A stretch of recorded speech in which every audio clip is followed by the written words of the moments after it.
something is happening in our world.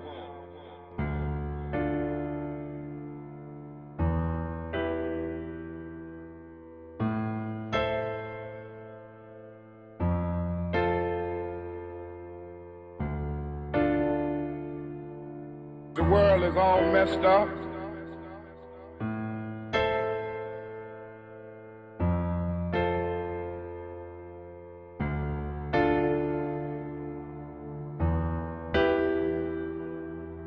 The nation is sick.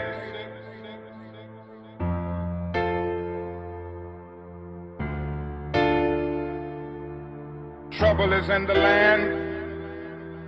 Confusion all around.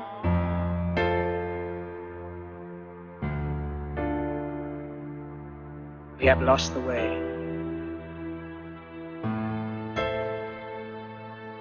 Greed has poisoned men's souls, has barricaded the world with hate. Our knowledge has made us cynical. We think too much and feel too little. We live in a state of fear. Every day we hear of war on the news, on the radio, and television. I think our society is run by insane people for insane objectives. If anybody can put on paper what our government and the American government, etc., and the Russian, Chinese, what they are actually trying to do, and what they think they're doing, I'd be very pleased to know what they think they're doing. I think they're all insane. But I'm liable to be put away as insane for expressing that. I don't have to tell you things are bad. Everybody knows things are bad. It's a depression. Everybody's out of work or scared of losing their job. A dollar buys a nickel's worth. Banks are going bust. Shopkeepers keep a gun under the counter. Punks are running wild in the street, and there's nobody anywhere who seems to know what to do, and there's no end to it. We know the air is unfit to breathe, and our food is unfit to eat. We sit watching our TVs while some local newscaster tells us that today we had 15 homicides and 63 violent crimes, as if that's the way it's supposed to be. We know things are bad, worse than bad. They're crazy. It's like everything everywhere is going crazy, so we don't go out anymore. We sit in the house, and slowly the world we're living in is getting smaller, and all we say is, please, at least leave us alone in our living rooms. Let me have my toaster and my TV and my steel-belted radios, and I won't say anything. Just leave us alone.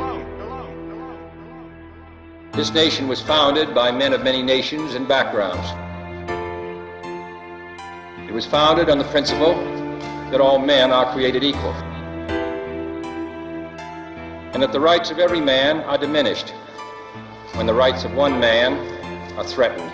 Today we are committed to a worldwide struggle to promote and protect the rights of all who wish to be free. This is our hope. This is a faith that I go back to the South with. With this faith, we will be able to hew out of the mountain of despair a stone of hope.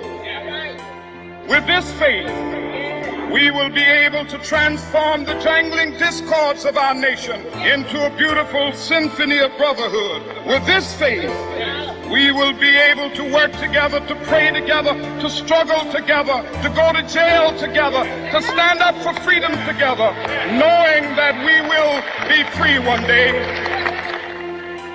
Few will have the greatness to bend history itself, but each of us can work to change a small portion of events, and in the total of all those acts will be written the history of this generation. Each time a man stands up for an ideal, or acts to improve the lot of others, or strikes out against injustice, he sends forth a tiny ripple of hope. And crossing each other from a million different centers of energy and daring, those ripples build a current that can sweep down the mightiest walls of oppression and resistance. So we're saying give peace a chance. We're not thinking in terms of 10 years. We're thinking in terms of peace forever, And everybody's talking about now. I want peace now. We can get peace now if we want it now. All we have to do is awaken the power in the people. the people are unaware. It's like they're not educated to realize that they have power. They put the politicians in power. They vote for the local mayor. The people do it. But the system is so geared that everybody believes that the father will fix everything, the father being the government. Government will fix everything. It is all government's fault. You know, shake a fist at the government. Well, we are the government. The people are the government, and the people have the power.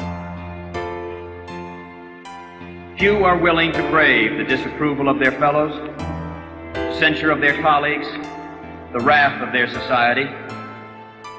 Moral courage is a rarer commodity than bravery in battle or great intelligence. Yet it is the one essential, vital quality for those who seek to change a world that yields most painfully to change. And I believe that in this generation, those with the courage to enter the moral conflict will find themselves with companions in every corner of the globe. In the long history of the world, only a few generations have been granted the role of defending freedom in its hour of maximum danger. I do not believe that any of us would exchange places with any other people or any other generation. The energy, the faith, the devotion which we bring to this endeavor will light our country and all who serve it. And the glow from that fire can truly light the world. And so, my fellow Americans, ask not what your country can do for you. Ask what you can do for your country. My fellow citizens of the world, ask not what America will do for you, but what together we can do for the freedom of man. So let freedom reign from the prodigious hilltops of New Hampshire. Let freedom reign from the mighty mountains of New York. Let freedom reign from every hill and molehill of Mississippi, from every mountainside. Let freedom ring, and when this happens, when we allow freedom ring, when we let it ring from every village and every hamlet, from every state and every city, we will be able to speed up that day when all of God's children, black men and white men, Jews and Gentiles, Protestants and Catholics, will be able to join hands and sing in the words of the old Negro spiritual, free at last, free at last, thank God Almighty, we are free at last.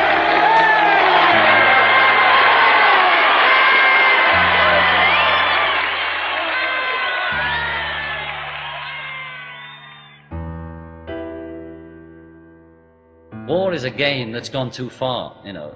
It's just like we've all just woken up one morning and thought, is it a dream, is it a nightmare, what's been going on? And we're all just trying to make the next day a bit better.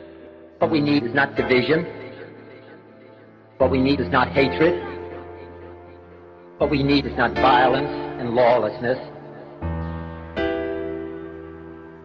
but is love and wisdom and compassion toward one another. I don't want to rule or conquer anyone. I should like to help everyone if possible. Jew, Gentile, black man, white. We all want to help one another. We want to live by each other's happiness, not by each other's misery. We don't want to hate and despise one another. But I know somehow that only when it is dark enough can you see the stars. And I see God working in this period in a way that men in some strange way are responding. There is an indefinable, mysterious power that pervades everything. I feel it, though I do not see it. It is this unseen power which makes itself felt and yet defies all proof, because it is so unlike all that I perceive through my senses. It transcends the senses. That informing power of spirit is God. And since nothing else that I see, merely through the senses, can or will persist, He alone is. This power, benevolent or malevolent, I see it as purely benevolent, for I can see that in the midst of death, life persists. In the midst of untruth, truth persists. In the midst of darkness, light persists. Hence I gather that God is life, truth, light. He is love. He is the supreme good.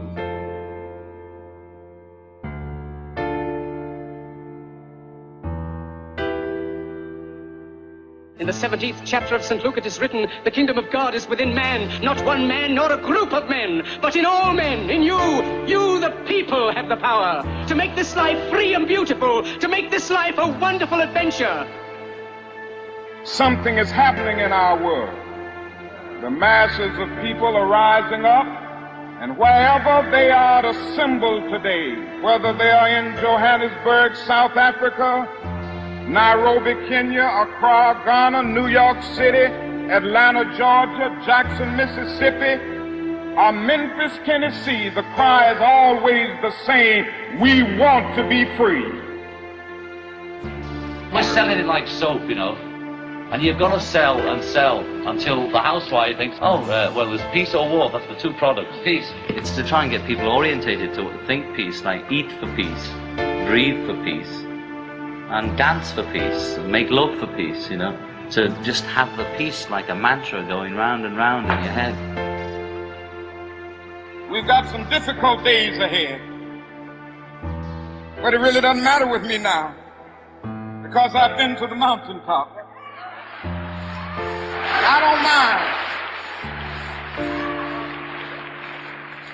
Like anybody, I would like to live a long life. Longevity has its place.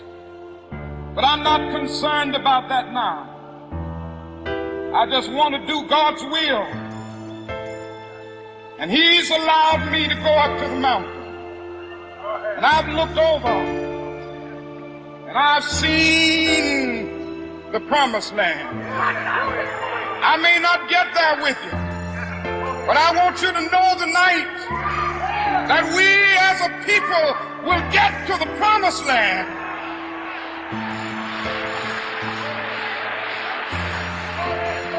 So I'm happy tonight. I'm not worried about anything. I'm not fearing any man. Mine eyes have seen the glory of the coming of the Lord.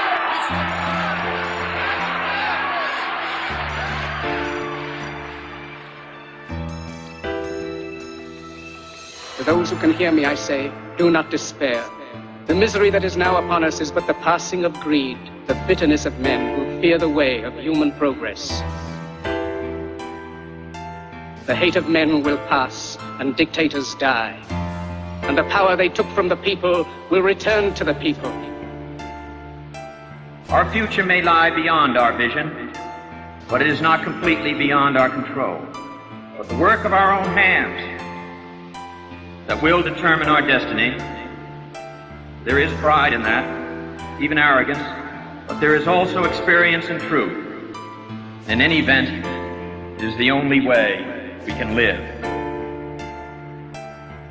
Well, I'm unhappy about the world being concreted over and all the forests chopped down and the air polluted, and the fact that the planet is in the control of mad people. You know, people who are crazy, people who are greedy, all these people who are selling the rainforest and, you know, any forests, just selling it because they make some money without, you know, I'm very unhappy about that, but I have a long-term view, which is all things must pass. I mean, before it used to be maybe they're going to blow us up with H-bombs, but even that, I thought, it don't really matter, they can't destroy what's within ourselves. Krishna said, there's no time when we didn't exist, and there'll be no time when we cease to exist. The only thing that changes is the body. So even if they blew us up with H-bombs, our soul will stay in our other astral body, and the only thing that won't be here is physical. So, you know, I'm sad about it, the world, but I look at it from within and without. So if you want the truth, go to God. Go to your gurus. Go to yourselves. Because that's the only place you're ever going to find any real truth. I would like all of you now to take the hand of the person to the left and to the right of you. Go ahead, right now. I mean it. Don't be shy. Do it, because it starts now. To the person next to you, to the left and the right. I mean it, right now. Tell the person next to you that you care for them. Tell them that you care for them. Tell them that you love them. Tell them that you love them. This is what makes the difference. My brother need not be idealized or enlarged in death beyond what he was in life. Be remembered simply as a good and decent man who saw wrong and tried to right it, saw suffering and tried to heal it, saw war and tried to stop it. Those of us who loved him and who take him to his rest today pray that what he was to us, what he wished for others, will someday come to pass for all the world. As he said many times, in many parts of this nation, those he touched and who sought to touch him. Some men see things as they are and say, why? I dream things that never were and say, why not? There is a point. Is there a point to all this? Let's find a point. The world is like a ride at an amusement park, and when you choose to go on it, you think it's real, because that's how powerful our minds are. And the ride goes up and down and round and round. It has thrills and chills, and it's very brightly colored, and it's very loud, and it's fun for a while. Some people have been on the ride for a long time, and they begin to question, is this real, or is this just a ride? And other people have remembered, and they come back to us, and they say, hey, don't worry, don't be afraid, ever, because this is just a ride. And we kill those people. Shut him up. We have a lot invested in this ride. Shut him up. Look at my furrows of worry. Look at my big bank account and my family. This has to be real. It's just a ride. But we always kill those good guys who try and tell us that. You ever notice that? And let the demons run amok? But it doesn't matter, because it's just a ride. And we can change it anytime we want. It's only a choice. No effort, no work, no job, no savings of money. A choice right now between fear and love. The eyes of fear want you to put bigger locks on your door, buy guns, close yourself off. The eyes of love instead see all of us as one. Here's what we can do to change the world right now to a better ride. Take all that money we spend on weapons and defense each year and instead spend it feeding, clothing, and educating the poor of the world, which it would many times over, not one human being excluded, and we can explore space together, both inner and outer, forever in peace. Thank you very much. You've been great. I hope you enjoyed it. London, you're fantastic. Thank you. Thank you very much.